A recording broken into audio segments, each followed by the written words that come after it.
محترم بھائی، دوستوں اور بزرگوں، اللہ رب العزت نے اپنا فضل فرمایا کہ ہمیں اپنے گھر میں آنے کی توفیق عطا فرمائی۔ قرآن کریم کی آیت آپ کے سامنے تلاوت کی ہے۔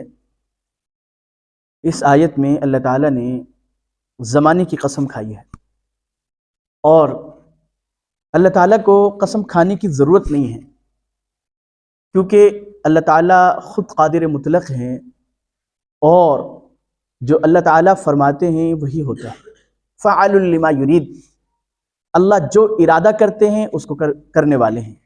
کیونکہ میرے اور آپ کے سامنے ہم کوئی کام کرنے لگیں، ہمیں نہیں پتا کہ اس کام کے کرنے کے آغاز کے بعد کتنی رکاوٹیں ہمارے سامنے آ جائیں۔ بہت سارے کام ہم شروع کرتے ہیں، لیکن ہوتا کیا ہے کہ دل میں جذبہ رکھا اس کام کو پورا کرنے کا، لیکن وہ نہیں ہو پاتا۔ کیوں؟ اس لیے کہ اگلے حالات کا اندازہ ہمیں نہیں ہوتا۔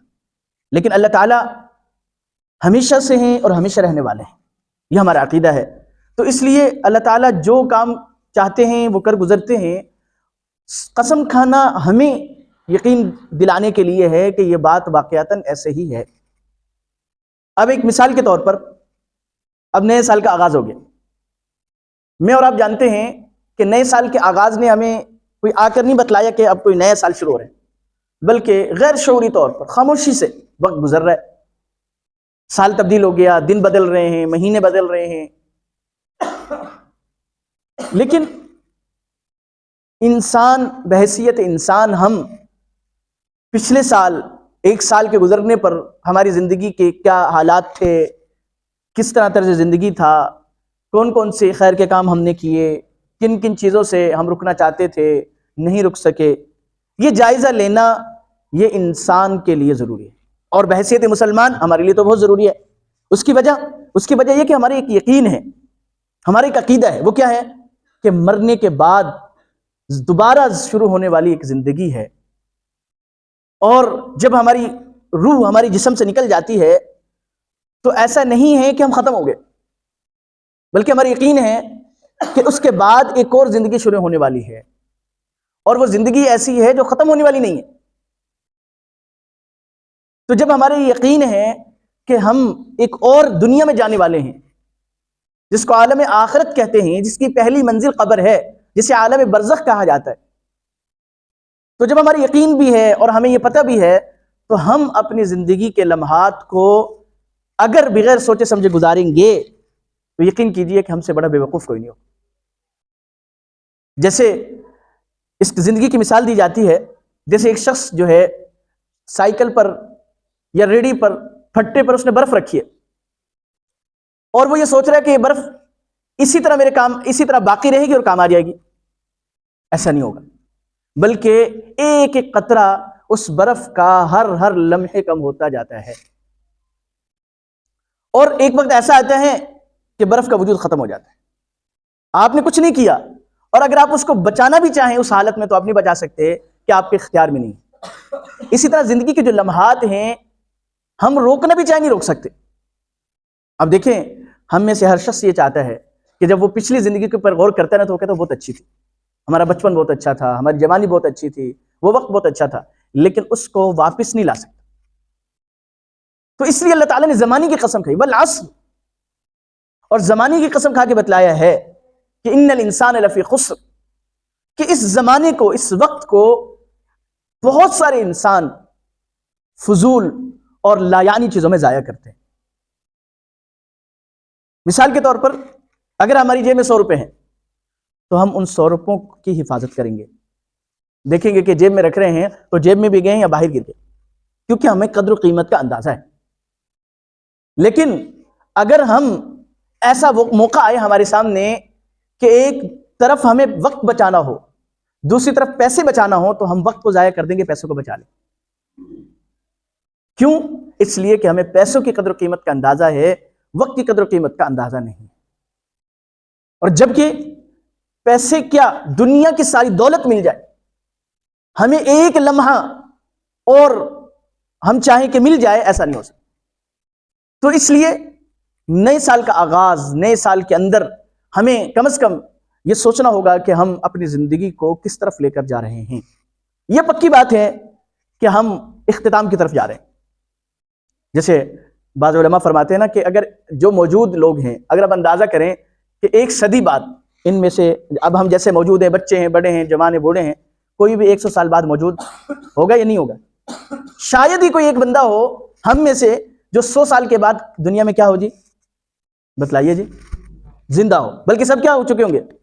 تو ہم اپنے اختتام کی طرف جا رہے ہیں، تو اس لیے جب ہم اپنے اختتام کی طرف جا رہے ہیں تو ہمیں کچھ کام اگر ہم ان کی نیت کر لیں تو ہمیں ہماری زندگی کو بہتر بنا سکتے ہیں۔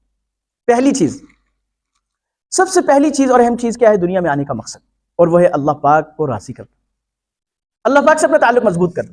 اب دیکھیں، میں اور آپ ہمیشہ اکثر اوقات اس بات پر فخر کرتے ہیں کہ یار ہمارا فلاں سے تعلق ہے، ہمارا کام ہو جائے گا، فلاں بڑے سے تعلق ہے علاقے میں، فلاں سے تعلق ہے، ہمارا کام ہو جائے گا۔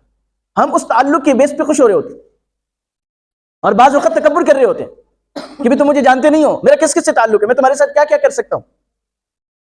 اور آپ بتلائیں کہ جس کا تعلق سب سے زیادہ، سب سے بڑی کائنات میں سب سے بڑی ذات یعنی اللہ تعالیٰ سے بن جائے تو اس کی عزت اور اس کے وقار کا کیا عالم ہوگا۔ میں اس کی ایک مثال دیتا ہوں۔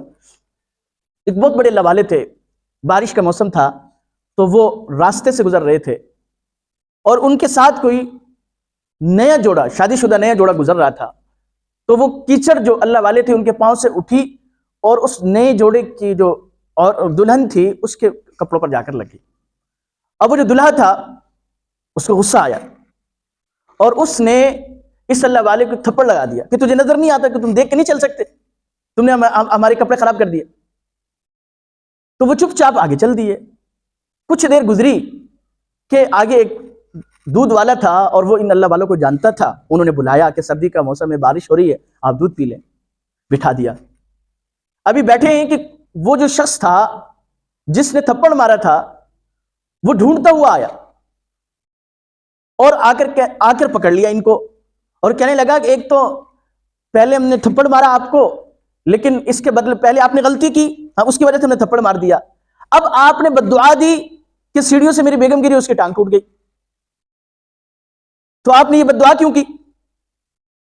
تو صلی اللہ علیہ نے کہا کہ بھائی بات یہ ہے کہ اب میری بات کو توجہ سے سنو، بات یہ ہے کہ تمہیں اس سے محبت تھی کیونکہ تمہاری بیوی تھی، تمہیں غصہ آیا کہ اس کے کپڑے خراب ہوئے، تو فرمانے لگے کہ ہم سے بھی تو کوئی محبت کرتا ہے نا بھائی، جب تم نے ہمیں تھپڑ مارا تو جب ہمارا رب ہم سے محبت کرتا ہے تو وہ کیا بدلہ نہیں لے گا؟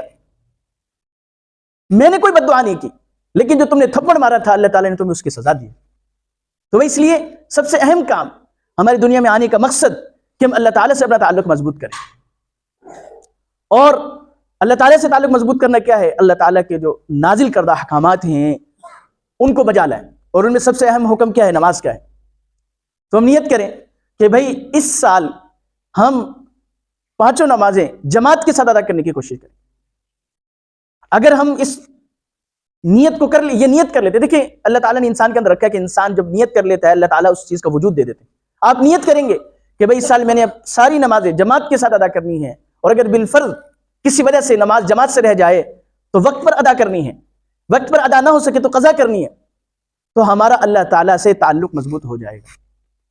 5 نمازوں کی مثال حضور علیہ الصلوۃ والسلام نے بڑے خوبصورت انداز سے سمجھایا، فرمایا کہ 5 نمازوں کی مثال ایسے ہے جیسے کسی شخص کے گھر کے سامنے ایک نہر جاری ہو اور صاف ستھرا پانی ہو، اور وہ شخص اس نہر سے 5 وقت میں، اس نہر میں 5 وقت میں نہاتا ہو، تو ایک بندہ اگر 5 وقت میں صاف ستھرے پانی میں نہاتا ہے تو بتلائیں اس کے بدن پر کوئی میل رہ سکتا ہے؟ تو فرمایا یہی مثال 5 نمازوں کی سی ہے کہ جو شخص خشوع اور خضوع کے ساتھ، یہ ضروری ہے، اگر صرف روٹین کے مطابق نماز ادا کی تو فرض ادا ہو جائے گا، لیکن روح جو خشوع اور خضوع کی بدولت ملتی ہے کہ جس کی وجہ سے نافرمانی سے بچ جاتے ہیں وہ حاصل نہیں ہوتا۔ اور یہ قرب قیامت کا دور ہے، اس میں نمازیں ادا کرنے والے بھی خشوع و خضوع سے خالی ہیں، یعنی بھری مسجد ہوتی ہے لیکن ہر ایک اپنا حساب و کتاب کر رہا ہوتا ہے، نماز میں اپنے معاملات کو دیکھ رہا ہوتا ہے، جبکہ نماز کیا ہے؟ اللہ تعالیٰ کے سامنے کھڑے ہو کر اللہ پاک کی تعریف کر رہے ہیں۔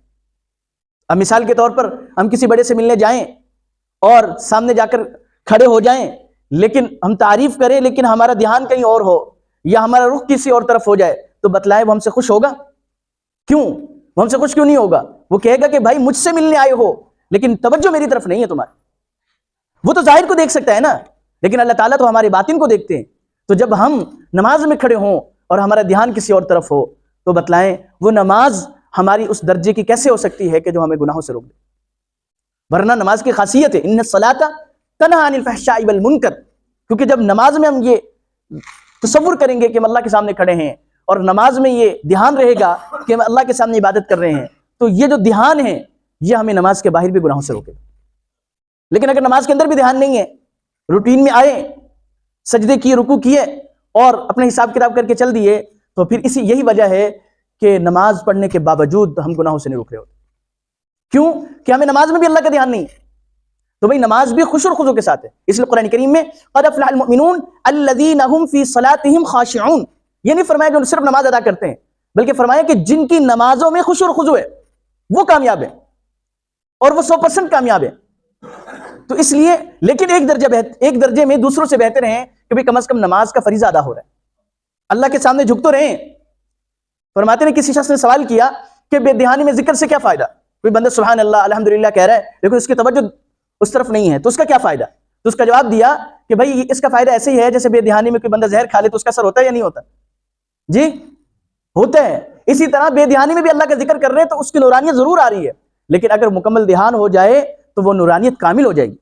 اسی طرح بے دہانی میں نماز پڑھ رہے ہیں، اس کا ایک فائدہ کم از کم یہ ہو رہا ہے کہ آپ کے ذمے سے فرض ساقط ہو رہا ہے، آپ اللہ کے حکم کو بجا لا رہے ہیں، لیکن اگر اس میں خشوع و خضوع بھی ہو جائے تو آپ یوں سمجھ لیجئے کہ وہ نور علی نور ہے، کہ وہ نورانیت ہمیں پھر تہجد کے لیے بھی اٹھائے گی، وہ نورانیت ہمیں پھر گناہوں سے بھی روکے گی، وہ نورانیت ہمیں ہر وقت اللہ کے دھیان پر مجبور کرے گی کہ میرا اللہ مجھے دیکھ رہا ہے۔ کیونکہ ظاہر سی بات ہے 5 وقت جب نماز کے لیے آ رہا ہے اور اس کا دھیان اللہ کی طرف ہے تو وہ 5 وقت کا دھیان 24 گھنٹے اللہ کی طرف متوجہ رکھے گا کہ بھائی میں نے پھر اللہ کے سامنے جانا ہے، میں کیوں نافرمانی کروں؟